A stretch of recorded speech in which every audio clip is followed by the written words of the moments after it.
ক্ষমতায় কেউ স্থায়ী হয় না, হোক না সে হাসিনা কি বারে না, সে আরটা চিরকাল থাকে না। ক্ষমতায় কেউ স্থায়ী হয় না, মুজিবুর বেশি দিন থাকেনি, জিয়াউর কেউ তো রাখেনি। মুজিবুর বেশি দিন থাকেনি, জিয়াউর কেউ তো রাখেনি। এরশাদ চলে গেছে পৃথিবী ছেড়ে, এরশাদ চলে গেছে পৃথিবী ছেড়ে, কেউ আজ তার কথা কয় না।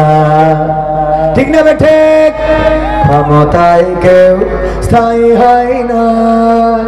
হাসিনা ক্ষমতা ধরে রাখতে আয়না ঘর বানিয়েছিল, জনগণের রোশানলে দাদার দেশে পালিয়ে গেল। হাসিনা ক্ষমতা ধরে রাখতে আয়না ঘর বানিয়েছিল, জনগণের রোশানলে দাদার দেশে পালিয়ে গেল। ডিবি হারুনের পাশে আর, ডিবি হারুনের পাশে আর পরিমণিদের দেখা যায় না।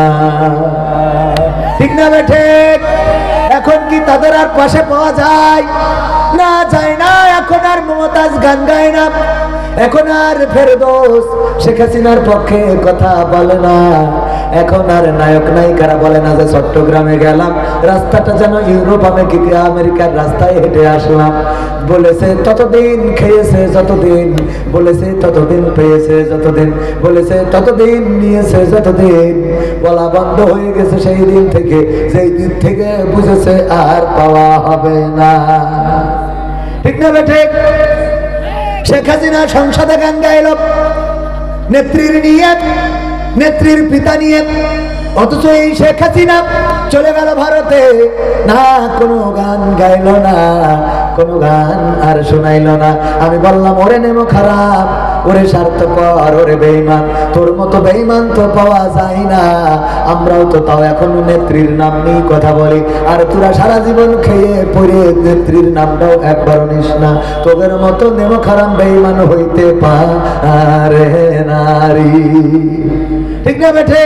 আমি বললাম গান গাবাব, আমার সোনার ময়না পাখি কোন বাদোষে দাদার কাছে গো, আমরা দেশে কেমনে থাকি রে, আমার কলজের ময়না পাখি। ঠিক না বেঠে? এত শিখাই দেওয়ার পরেও গাই না, তবে গান গাই না তা না, মাঝে মাঝে গাই, মনে মনে গাই রে। টয়লেটে যেয়ে গাই, ফাঁকা মাঠে যেয়ে গাই। কি গান গাই শোনাবো নাকি? শোনাবো? আমার যুবকেরা দাঁড়ানো ভাইয়েরা সম্ভবত বসার জায়গা আর ফাঁকা নাই, বসার জায়গা যদি থাকতো তাইলে একটু বসে যেতাম, আর একটু সময় কথা বলতাম। প্রধান বক্তা আসার আগ পর্যন্ত আমি বলবো উনি 10:30টা। হক কথা বলতে হবে। সভাপতি বেতন দিতে পারে না, সভাপতি আপনার রিজিকের মালিক নাই, এমনকি মসজিদের সভাপতি আমি এবার বলেছি যেই মসজিদ থেকে আমাকে নামিয়ে দেওয়া হয়েছিল সেই মসজিদে আল্লাহ আবার আমার এখন সভাপতি বানিয়েছে। সিদ্ধান্ত কার? সেই মসজিদে ঢুকতে দেয় নাই সেই মসজিদের সভাপতি এখন কবির বিন সামাদ।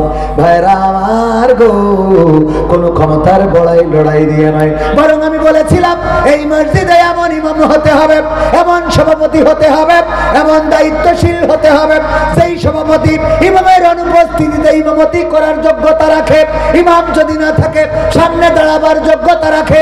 কিন্তু অধিকাংশ মসজিদের সভাপতি সেক্রেটারি হলো এমন, যদি ইমাম চলে যায় আসর আর জহরটা মারতে পারবে, বাকি 3 ওয়াক্ত আর ওরা পড়াতে পারবে। ঠিক না ঠিক? আসর আর জহর পড়াতে পারবে, কারণ চুপচাপ থেকে একটা টাইম মেইনটেইন করে রুকু করলেই হলো। ঠিক না ঠিক? আর অন্য রাকাতে যে গো খবর হয়ে যায় একজন ভাইয়ের জামা গায়ে দিয়ে গিয়েছে বাজারে বাজার করার জন্য। মাগরিবের ওয়াক্তে ইমাম নাই, মুসাল্লিরা এসে বলছে হুজুর একটু আসেন, আমাদের মসজিদের ইমাম ছুটিতে, উনি আসতে চেয়েছিল আসে নাই, নামাজটা পড়াই দেন। বলছে ভাই আমার দিয়ে হবে না। না ভাই আসেন, আপনি এত বড় যোগ্য পড়া লোক, আসেন ভাই একটু নামাজটা পড়াই দেন। বলছে আমি পারি না। বলছে যারা পারে ওরা এই কথা বলে, আসেন একটু দয়া করে। জোর করে টেনে নিয়ে যেয়ে সামনে দাঁড় করাই দিয়েছে।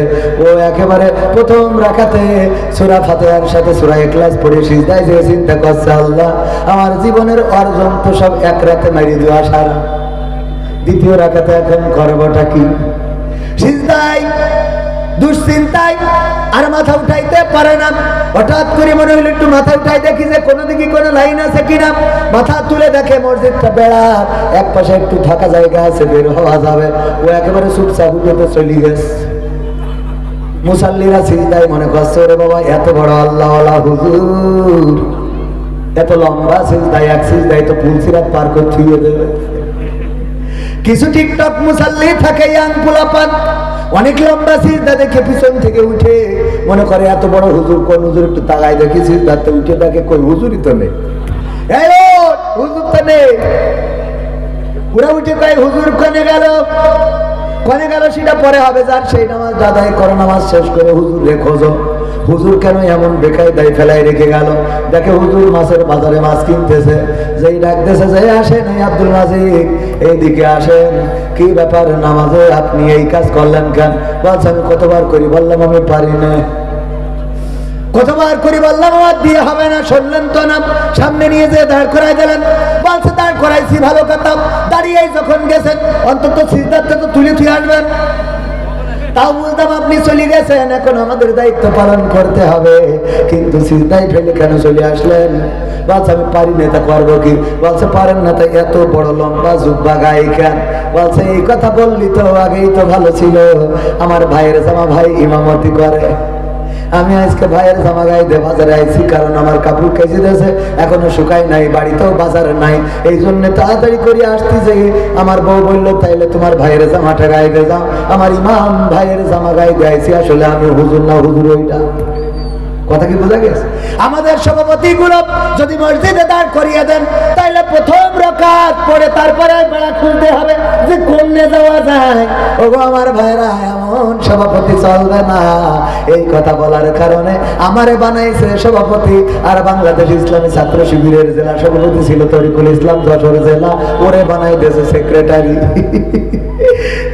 আমাদের সভাপতি না থাকলেও সেক্রেটারি পড়াতে পারবে। এখন মসজিদের কমিটি হলো যদি ইমাম না থাকে সভাপতি পড়াবে, যদি সভাপতি না থাকে সেক্রেটারি পড়াবে, এইরকম হবে কমিটি। বুঝতে পারছেন? এখন সেই মসজিদগুলো এমন কমিটি নাই, এই কমিটিগুলো ভেঙে দিয়ে যোগ্য যে তারে সভাপতি বানাবেন, কারণ এই সভাপতি বলবে আজকে ইমামে আমি সভাপতি হয়ে পরে বললাম ইমামের বেতন বাড়াতে হবে, ইমামের বেতন আমি ছিলাম না মাহফিলে যাওয়ার কারণে 1000 বাড়াইছে, আজকে ইমামের বললাম যে আমি রোজার মাস পার না হতে আরো 1000 বাড়াই দেব। মানে সভাপতিরা ইমামের কষ্ট বুঝতে হবে, কথা কয় না। যারা এই হুজুরদের কষ্ট বোঝে না ওরা ইমামের বেতন বাড়াবে? এই জন্য ইমামদের কষ্ট জানাবো এমন এমন সভাপতি বানাবেন। ও আমার ভাইরা, কথাগুলো কেন বললাম? অনেক আলেম আছে যারা হক কথা বলে না, আর অনেক মসজিদ আছে সেই মসজিদে হক কথা বলা চলে, কথা কয় না। আমার ভাই বললো হুজুর অনেকদিন ধরে ইব্রাহিমের জীবনী শুনি নাই, আজকে একটু ইব্রাহিমের জীবনী শোনাবেন। ইব্রাহিমের জীবনী বলার পরে ডাক দিয়েছে হুজুর এদিকে আসেন। বললাম ইব্রাহিমের জীবনী বলতে, আর আপনি বললেন কি? আমি তো বললাম ইব্রাহিমের জীবনী। ইব্রাহিমের জীবনী বললেন আপনি? আমি তো ফেরা নমরুদ্দিন নিয়ে পড়েছিলাম। কার নিয়ে? বললাম ও ভাইজান ইব্রাহিমের কথা বলতে গেলে নমরুদের কথা অটোমেটিক চলে আসে। কয় আসুক, ভালো কথা। আমি যখনই নমরুদের কথা বলছিলেন আমার দিকে তাকাচ্ছিলেন, কি সমস্যা? কেন সমস্যা আছে না? নাই। হ্যাঁ, যখনই নমরুদের কথা বলছিলেন তখন আমার দিকে তাকাচ্ছিলেন, কারণটা কি? আসলে মনের মধ্যে দোষ, কার মধ্যে দোষ?